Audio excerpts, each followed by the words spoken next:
For this unit, I opted to study sex trafficking in Southeast Asia, specifically identifying Thailand as an originating country and Australia as a destination country. The explicit identification of these countries was required in order to facilitate a respective contextual understanding of sex trafficking. This specific understanding is required as contributing causal factors regarding the how, why, where, and when this phenomenon occurs is relative to its identified context. Sex trafficking involves the coercion, deception, and exploitation of persons, predominantly women and children, for the purposes of sex work. By nature, sex trafficking is clandestine and as a transnational crime, transcends defined state borders, cultures, and jurisdictions with severe ramifications for its victims in their experienced exploitation and violation of their fundamental rights. Sex trafficking therein has two harmful components that require addressing: its criminal aspect and its human rights aspect, wherein its existence and implementation are deemed a systemic and widespread violation of human rights. Further, its clandestine nature, compounded by victim human rights violations, make the crime incredibly hard to detect, deter, and provide adequate support for victims. The Anti-Trafficking Act 2008 is Thailand's primary legislative response regarding sex trafficking. The Act defines, criminalizes, and stipulates punishments for sex traffickers, and even makes some protection provisions for victims. The Act has been amended regularly over time in attempts to capture, address, and reflect present and emerging societal notions and understandings of the perpetration, implications, and impact the crime has upon victims and society. Such is evident in the January 2017 amendments that revised definitions of exploitation to include practices similar to slavery, increase protections for victims under 15, and increase the severity of punitive responses. The AAPTIP is Australia's primary response to sex trafficking and strives to reduce opportunities and incentives for present and potential traffickers by increasing regional response effectiveness, by enhancing law enforcement agency capabilities, investigations, and prosecutor responses during criminal trials. Presently, the initiative has a dedicated research fund of $50 million to identify and fill critical knowledge gaps in Southeast Asia to enhance the constructive distribution of Australia's foreign aid when addressing sex trafficking. Additionally, the AAPTIP liaises with external regional bodies in attempts to enhance cohesiveness, cooperation, and redress gender-based discrimination.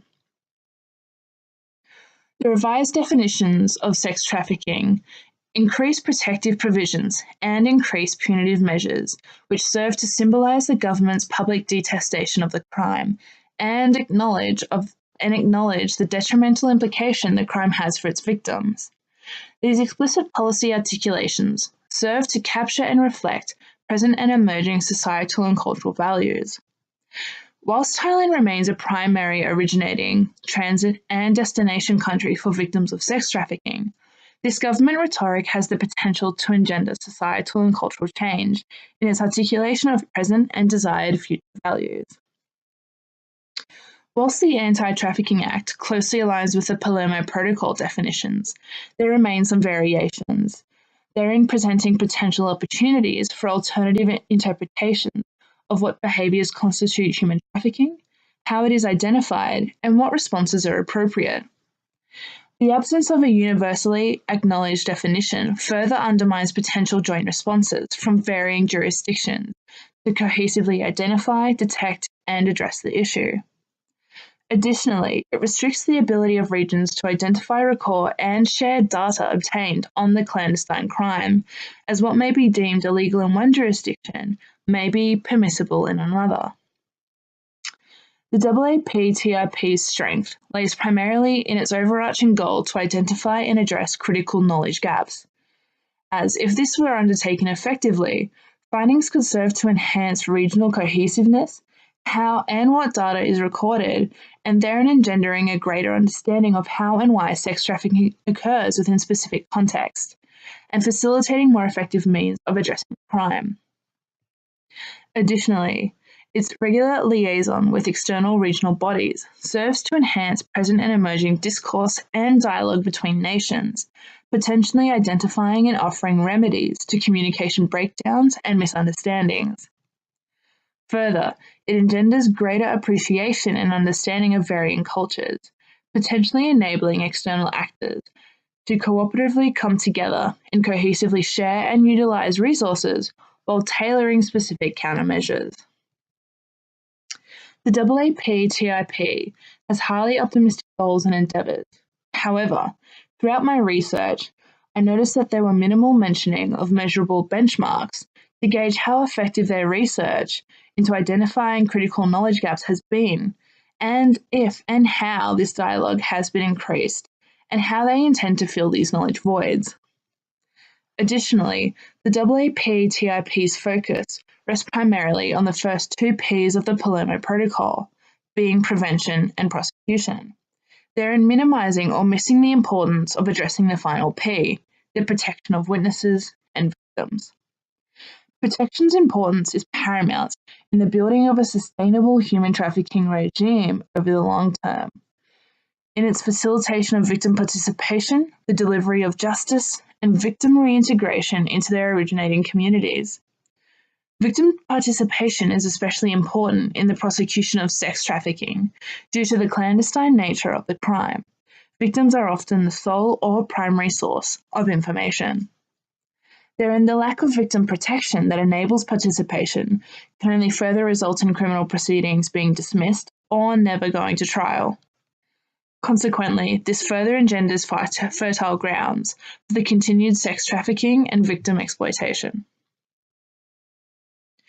In proposing future direction, it must first be acknowledged that there is no universal, one-size-fits-all remedy. Approaches must be tailored, specific, and culturally and societally sensitive. Such is evident in the thriving sex trade in Thailand, which may be easily attributed to their developing world status. However, upon closer inspection, their underlying cultural, societal, and historical contexts provide for greater understanding and therein greater potential responses. Having said that, a good starting point would be that all countries align their definitions of what constitutes sex trafficking. This is pivotal, as the crime is clandestine and transcends all countries, jurisdictions, and cultures, and has significant enduring implications for victims and societies. Second, Thailand's sex trade and societal and cultural attitudes will not disappear overnight. What is required is a gradual, effective, cultural and societal shift that acknowledges the harmful realities of sex work and their detrimental attitudes towards women's standings within society. However, measures would also have to address their religious undertones, as many discriminatory beliefs and values stem from their religion, in addition to societal and cultural values. Whilst education has been offered as a potential remedy, this education has not been distributed equally throughout the region. Rather, specific pockets have benefited therein, creating voids within Thailand's previously unskilled workforce, which has led to the exploitation of their poorer neighbours or more isolated communities, inadvertently exacerbating the issue of sex trafficking. It is worth emphasising that any measures rolled out, such as education, must be distributed equally and effectively throughout the entire region, but tailored to specific countries and contexts so as to prevent the alleviation of the issue for some at the cost of greater exploitation of those already disadvantaged. Additionally, whilst prosecution and public denunciation of these crimes may deter some, addressing the grassroots causes of the crime will have greater success in the long run, yet may take longer to produce results. Finally, advocacy and greater protection alternatives for victims will serve to address poor disclosure and criminal justice participation rates. All countries should place greater emphasis on protection, as this flows through to participation, which is paramount in the prosecution and prevention of the crime, especially considering the clandestine nature of the crime. The Palermo Protocol has effectively identified the 3 Ps for equal consideration, as they are meant to function synonymously, that is, together equally. Only when these issues are effectively addressed can sex trafficking possibly begin to subside. Over the course of this unit, emphasis on acknowledging specific cultural, societal, and historical contexts has reiterated the integral part this understanding plays in the effectiveness of proposed initiatives. The acknowledgement of varying contexts and values serves to enable greater cohesiveness and tailoring of approaches. Further, state sovereignty presents numerous issues. Whilst theoretically it stands to reason sovereignty is important, when it comes to universal acknowledgement, accountability, and addressing of transnational crimes, sovereignty can act as a buffer to potential reform effectiveness and degrades the ability of countries to hold each other accountable.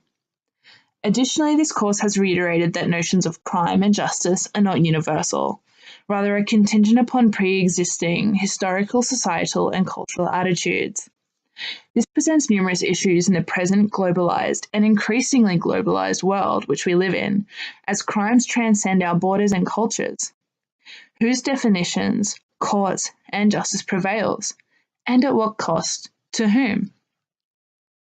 Finally, I found the concept of the literature review, vice an essay, interesting and informative, as the notion of writing an argumentative essay on preconceived ideas and notions serve to cloud and bias our research, instead of merely stating what research is available, what it says, and how credible it is.